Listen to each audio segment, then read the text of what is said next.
Welcome back, everyone, to another reaction video.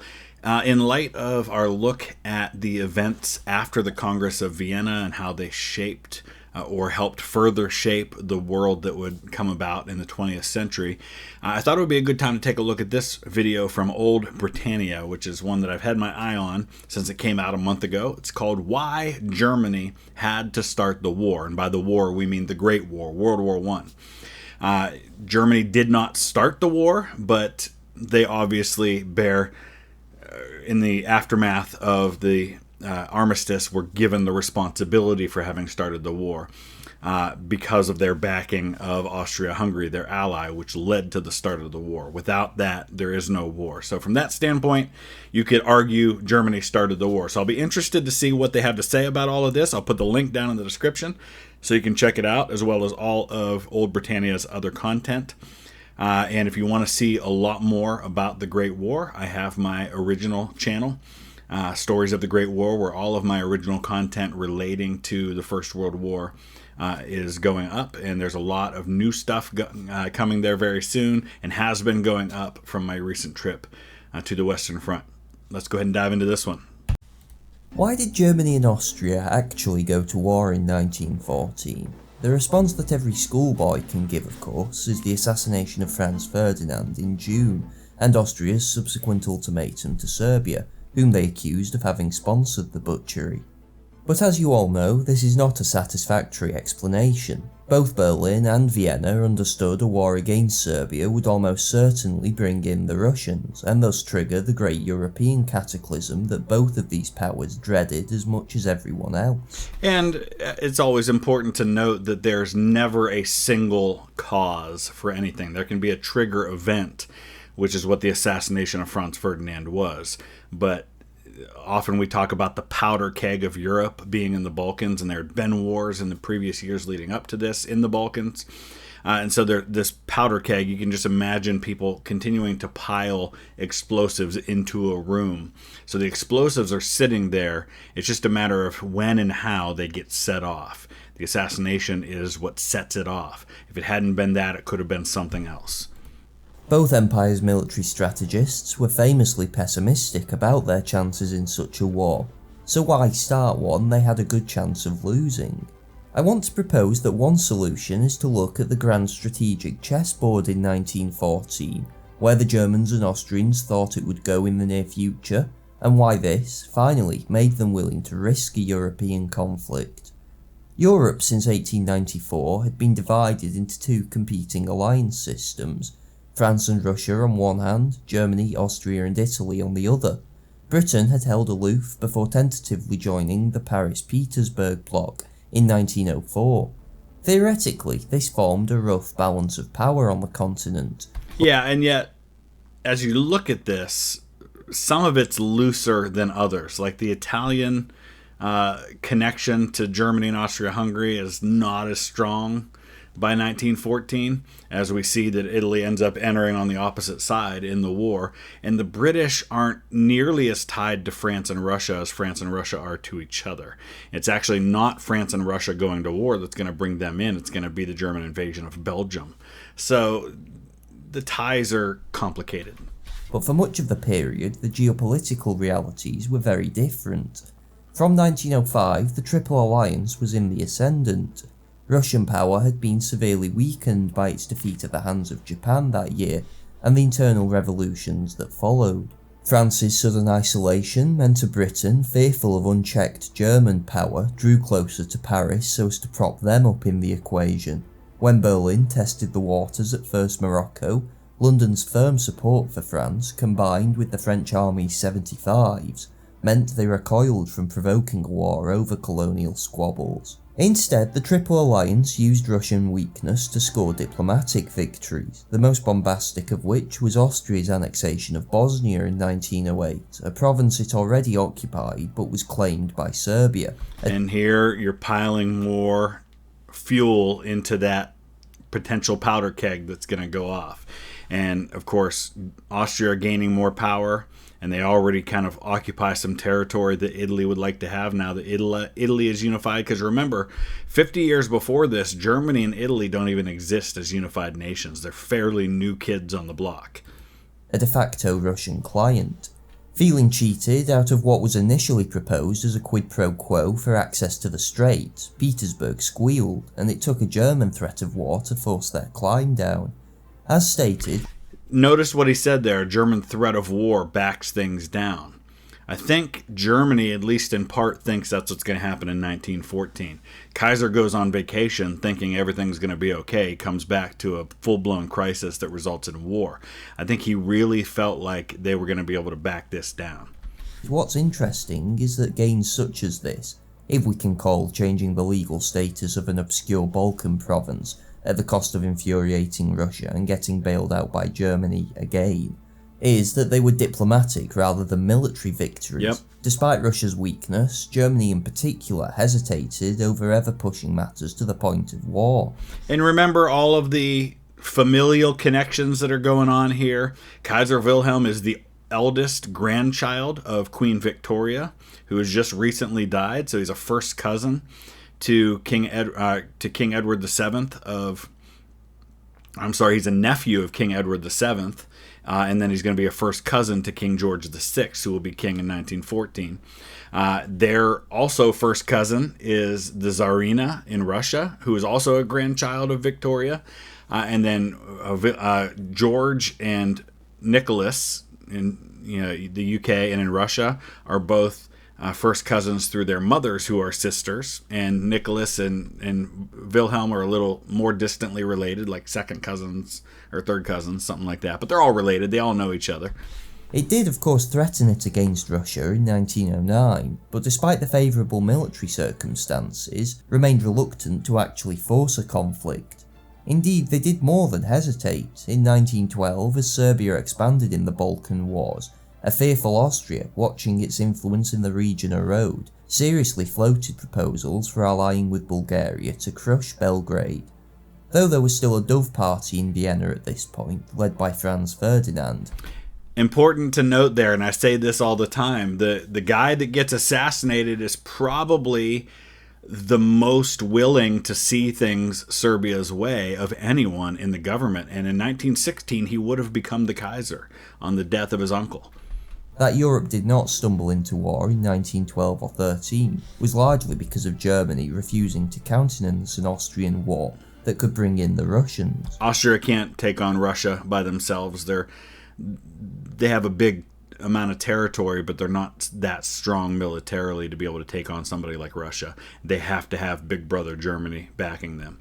They did not abandon their ally completely, supporting what they thought were fair Austrian goals, such as blocking the Serbs from getting a base on the Adriatic. But Germany refused to let Vienna actually start the war it wanted. Why then did this position change? Why in 1914 did Germany allow Austria to have its war, knowing there was a serious possibility of Russian intervention? Firstly, I think it's helpful to consider Austria's strategic situation. The Habsburg problem was that their place in the European system was collapsing. The empire was infamously a multi-ethnic one, with Germans and Magyars ruling over minorities including Italians, Slavs and Romanians. Magyar is the word for Hungarians. That's the language. It's called Magyar. So yeah, here you can kind of see the different ethnic groups here. Obviously, this is Austria here with a very German ethnic population. You've got Italians down here. You've got Slavs over here. You've got Romanians and Hungarians, Slovaks. Unfortunately Czechs. for Vienna, these three ethnic groups all had national homelands directly bordering them. Now at the turn of the century, this did not seem like a major problem. In 1905, for example, Serbia had been weak, Italy remained a relatively firm part of the Triple Alliance, and the Hohenzollern King of Romania was personally committed to the Austro-German bloc. The Hohenzollerns are also the ones that rule Germany at this point. By 1914, the situation was very different. Serbia had doubled in size and was planning to expand its army rapidly. The Quartermaster General told the Russians that by 1918 they would be able to field 500,000 well-trained and equipped troops. So he's making a good point here, and I think I see where he's headed with this, is that in 1914, while Germany could have backed down and not allowed the war to start, they're seeing the landscape, and they're seeing that as time goes on, their situation is going to become less and less advantageous. So if there's going to be a war at some point, got to start it now, because if we wait 2, 3, 4, 10 years, it's only going to be more stacked against us. Italy was still technically a part of the Triple Alliance, but the Habsburgs, determined as ever to step on as many rakes as possible, had repeatedly snubbed them over the previous decade. Yeah, Italy wants some of this territory right in here. And I have a feeling, had Austria given it to them, maybe Italy at worst is neutral, and at best they jump in on the side of the Central Powers. In 1913, Rome had made its position clear by very firmly condemning any potential war against Serbia. Italy's relations with France were not exactly spectacular either, but the country was clearly moving towards the Entente's camp. Even Romania was now tied to Austria only by the aged King Carol. The Crown Prince was married to an Anglo-Russian princess and much friendlier to the Entente. Hungarian attempts to Magyarize their Romanian minority had also deeply alienated public opinion in Bucharest. When King Carol died, the country would inevitably swing into the Russian sphere. It's when one begins to look at this burgeoning catastrophe on a map that you can understand Habsburg pessimism. So I think of a parallel with all of this going back to the years leading up to the American Civil War, and a lot of people look at what happened in 1860 when Abraham Lincoln gets elected, and they say, well, I don't understand why the southern states seceded when Abraham Lincoln was very vocally stating that he was not in favor of abolishing slavery. He wasn't going to try to do that. But the Republican Party, as a platform, their platform was to stop it from spreading to new territories. So there wouldn't be any more, at least according to the Republicans, there would be no more new slave states. So what that meant was that long term, the free states were going to have more and more power in the government. And that meant less and less power for the slave states. And so they're seeing that 1860 is the beginning of the end, even if it takes 20 or 30 years. So they're jumping on now before things get worse. And that's kind of the landscape here, is that Germany's looking at the situation and saying, right now, it's still pretty balanced, but our situation's going to start getting worse and worse. We have to act now. They very, very nearly lost as it was in 1914, against a Serbia still recovering from the Balkan Wars, a neutral Italy and Romania, and a Russia that had not yet completed the Great Programme. I want to deal with Russia later, but let's just look at what Austria would have been facing elsewhere. Serbia's expansion meant the Austrians might have actually needed the army group Potiorek briefly siphoned off in 1914 against them. The possibility of a hostile Romania also serves as a double blow, even if they did not formally join the Entente. Literally just the possibility of them doing so is a devastating change. In 1914, Austria deployed absolutely squat to the border, and relied on Carol's word. Russia, by contrast, deployed 6, admittedly rather weak from what I can find, divisions. After Carol's death, this situation would have reversed, and the Austrians would have had to cough up basically a new army, while St. Petersburg could have withdrawn theirs. In 1914, Conrad estimated that if the Romanians joined with Serbia, Montenegro and Russia, the Central Powers would face 128 divisions against their 62. Finally, as the Entente grew in strength, there's every chance Italy would have hitched itself more firmly to this wagon. The high-handedness of Austria and Germany's relations with Rome was a particularly bizarre feature of the pre-war world. Although the Germans despised the Italian army, it was supposed to play a crucial role in the Schlieffen Plan, sending 3 corps to the German left wing, and attacking across their own border. Right, this is a huge, huge deal with this border here, drawing off French power to that side. The handling of Italy for the Austrians going all the way back, as we saw in the aftermath of the Napoleonic Wars, has always been a disaster. And it just seems like Austria never quite did get that right. Indeed, had they actually joined in 1914 and pinned the French army of the Alps as expected, the Germans would have won. Yeah, I mean, Germany nearly takes Paris in 1914 anyway. If they hadn't been stopped at the Battle of the Marne, it did take them longer than 6 weeks, which was the original plan, but they still had a good shot at marching on Paris. Would the war have ended? Well, I mean, history tells us, yeah, that would have been enough, but who knows? Instead, because apparently pretending to like Italians was too much trouble even for the sake of European domination, Rome sat back when war came and Joffre was able to move his Alpine divisions to the Marne. Now, Austria-Hungary was absolutely not a basket case in 1914. Its economy was strong and the monarchy was very stable, but there was simply no approach the empire could realistically take to counter all of these burgeoning threats. The military was always underfunded anyway because of bickering between the Austrian and Hungarian governments, and there was no sign of it changing soon. In reality, the only solution was that at which Franz Ferdinand seemed to be fumbling his way towards, namely the Habsburgs were going to have to swallow their pride and cut a deal with the Russians over the Balkans that would have heavily favoured Petersburg. Yeah.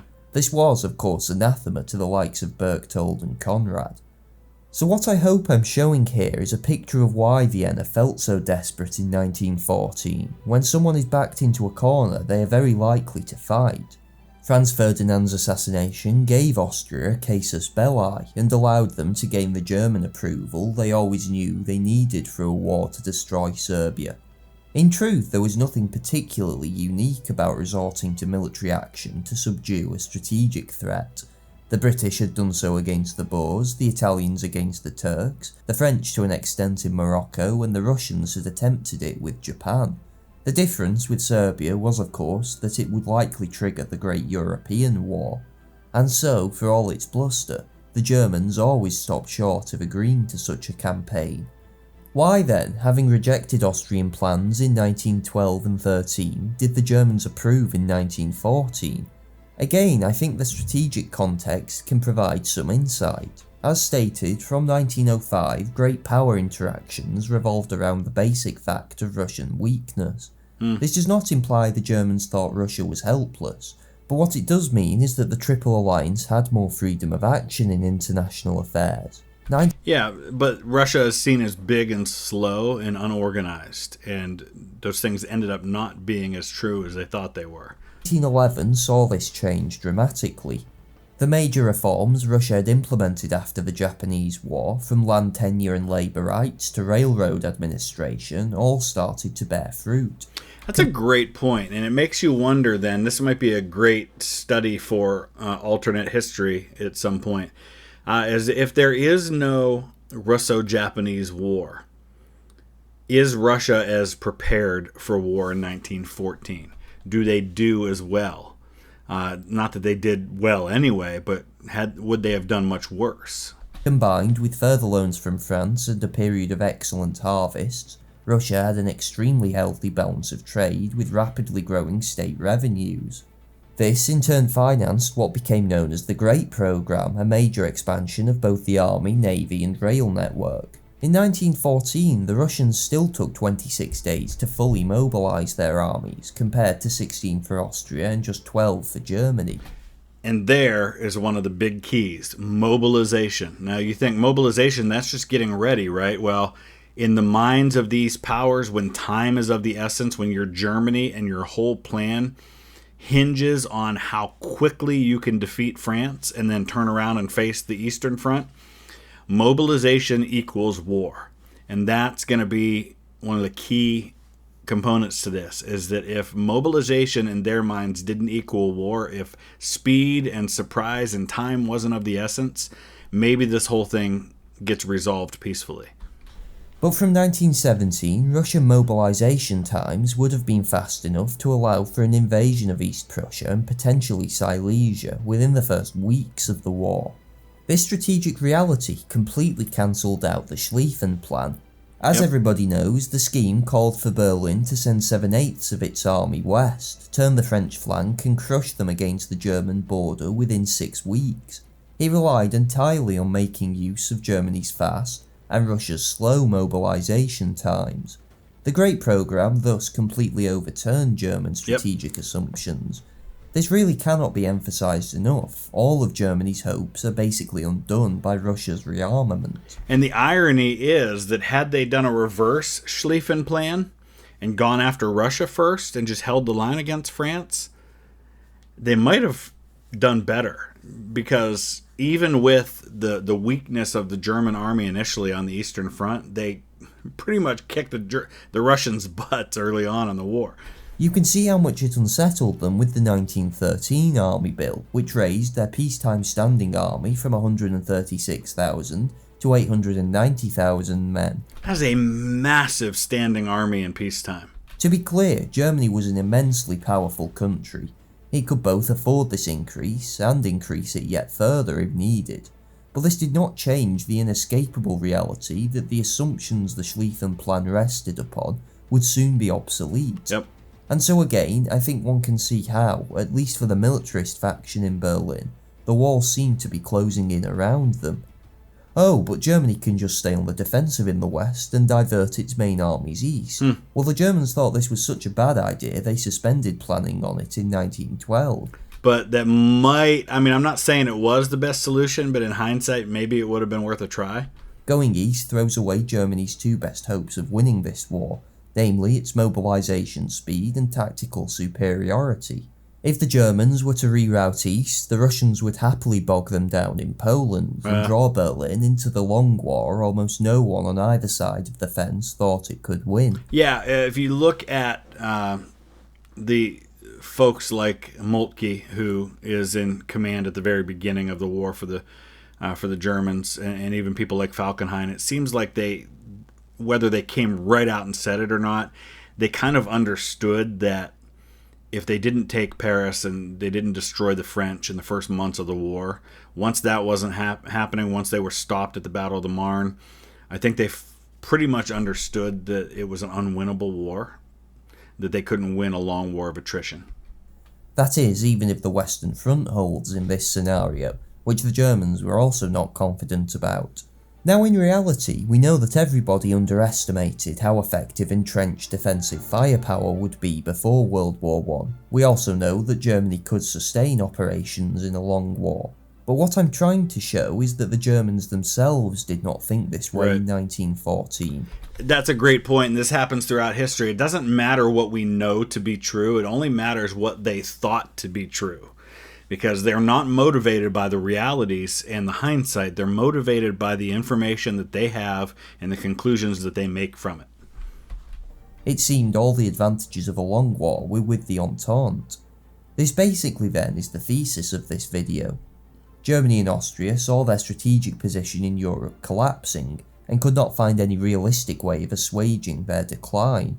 Moltke, the chief of the German General Staff, thought 1914 was the last year they could contemplate a war against Russia. That summer seemed to offer the best set of circumstances Germany would have for a while. The widening of the Kiel Canal had just been completed, allowing them to use the High Seas Fleet, for example, and the Army Bill had come into effect. To be clear, this is not an argument that the war was premeditated. Nor does it mean the decision makers in Berlin thought the July crisis had to lead to war. What I am arguing though is that the strategic situation shows why figures in Germany, who had previously always served as a stabilising force in the European system, when it came to the crunch, were suddenly willing to risk a conflict in 1914. We can of course debate whether the situation really was so dire for Germany and Austria. Russian historians like Dominic Lieven have argued its booming economy would not have lasted. But again, it doesn't matter what we think now. It only matters what they thought then and what they saw then. And I agree wholeheartedly with his thesis that, of course, we could look and say, well, we could make the argument, well, why did there have to be a war at all? Well, I think everybody expected there would be one at some point. And if the whole basis of your thought process is there will be a war, then the only question is how much can we control the circumstances around which that war is fought. And if you feel it's inevitable and you feel your situation is getting less advantageous as time goes on, suddenly you want the war to happen sooner. It came out of a rather specific set of circumstances, and its strong balance of trade, for example, had begun to deteriorate. Likewise, there are arguments that the whole Russian government was on rocky ground by 1914, evidenced by the massacre at Lena Goldfields and increasing strike movement. That's a great point. Of course, the question then becomes how much of the instability that is happening in Russia was escalated by the Great War. Does the situation get to where it does by 1917, where you have Nicholas abdicating without the war? Russian political and economic history isn't really my area of interest, so I can't make any informed judgment here. Internationally though, the Anglo-Russian agreement was also shaky as the two clashed over the fate of Persia, and certainly some scholars like Christopher Clark have suggested it wouldn't have been renewed in 1915. Personally, although I've made videos sympathetic to this view previously, I've increasingly come to see this as dubious. In the British Foreign Office, the likes of Nicholson and Crowe were still either anti-German or pro-Russian, and in Petersburg, Sazonov was genuinely an Anglophile. The Persian question was basically made up of misunderstandings, but both powers still saw the need to work together in the region. Whatever the case, with the benefit of hindsight, it's possible to argue there were still opportunities for Berlin and Vienna. But of course, what's important is not our view, but that of the German and Austrian foreign officers, and their views were exceptionally dire. I don't claim this is the solution to the origins of the First World War, not by a long way. The conflict has many fathers, of course. Yeah, 100%. This is a factor, and it's an important factor to talk about, and I'm glad he made this video. But it is just one more factor in many factors. But I do think the international situation can give us an insight into why those fateful decisions were made in 1914. Yep. That was really well done. And there you see a lot of his sources where he got the information. I agree wholeheartedly with him. So yeah, I mean, why Germany had to start the war is a pretty strong statement. But once you actually go through his discussion here and his premise, it's hard to disagree with it. So let me know what you think. Use the comment section below. Just want to wrap things up by saying thank you to Joe in Morgantown, Pennsylvania, and Michael in Huntington Station, New York. Thank you both so much for your support on Patreon. Couldn't do it without you. Thanks for watching.